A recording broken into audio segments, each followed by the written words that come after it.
Hey guys, Mishi here. So when I usually do videos, it's about around the same time, but now it's getting dark out earlier, so now what used to be like the perfect lighting coming into my room is kind of awful. And I'm shifting my room around, so right now the layout's not great.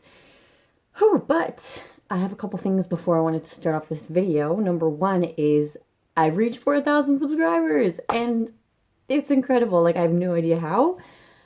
I honestly couldn't tell you what I did to deserve such an amazing fan base, and I can't believe it's been 4,000 already, because I feel like it was just yesterday where I was like, thank you guys for 3,000, and the day before that I was like, thanks for 2,000. So it's definitely pretty crazy, but I love you guys so much, and thank you for your continued support.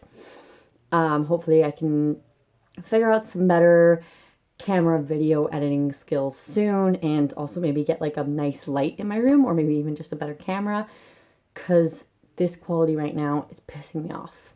But in regards to the 4,000 subscribers, I wanted to do something a little bit different, so I'm gonna need you guys' help. I've been thinking about doing this for a really long time, but I haven't really got like really my ideas sorted out until now.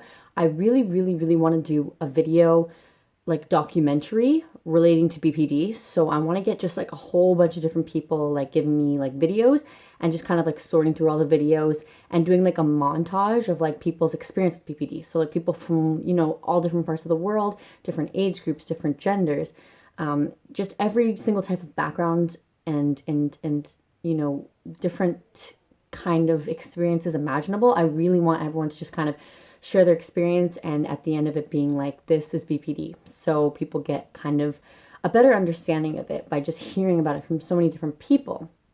So there'll be more info about that down below. So just send me an email about your video.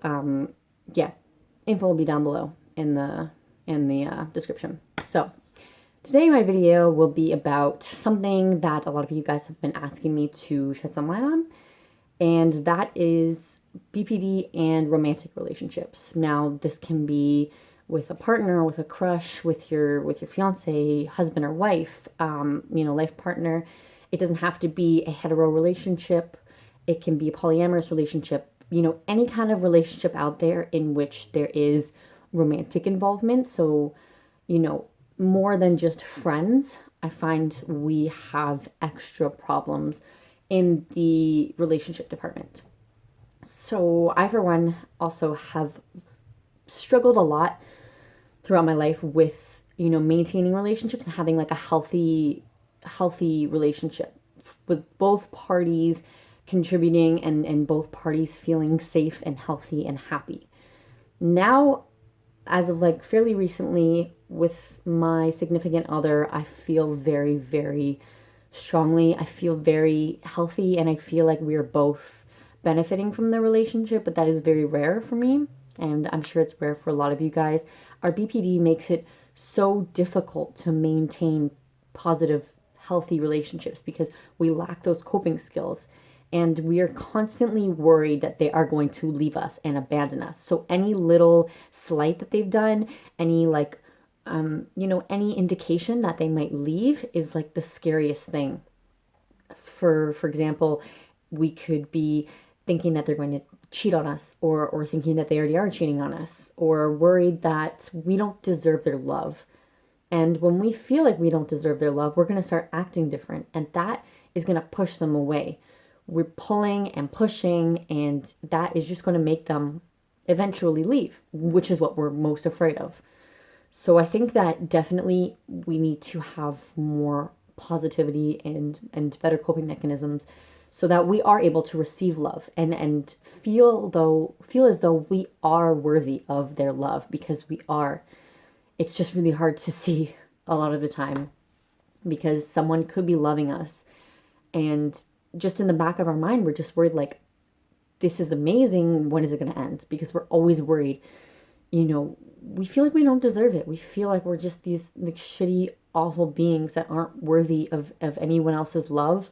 We feel like we're broken beyond repair. And that is really, really unhealthy and damaging. And, when we're so busy self-loathing we're not able to give that positivity back to our partner. And eventually, we're worried that they may be so fed up with it that they're just going to leave. And so I think that with therapy, with, talking to someone and learning coping mechanisms that are healthy, as opposed to, the damaging impulses that we are usually known to do, such as, spending, unsafe sex, drugs, alcohol, shopping, whatever our vice is, that is not going to allow us to be in a healthy relationship. And I also find sometimes we are so desperate for the love that we end up seeking it in places that we shouldn't be. By that I mean, we can become infatuated with someone and fall into that idealization very, very quickly, but they may not be someone that is worthy of our love and attention, and we may not be in the right state of mind to be able to give back to them.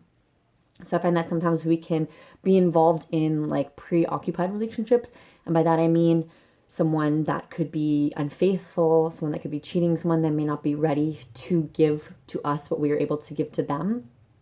But we're just so desperate for love because we don't feel it in ourselves and we don't feel it from the world, that we just want to feel it. We just so hungry for that love. And everyone does deserve love. But again, we need to seek it and feel it from inside of us before we can expect to get it from outsiders, from other people.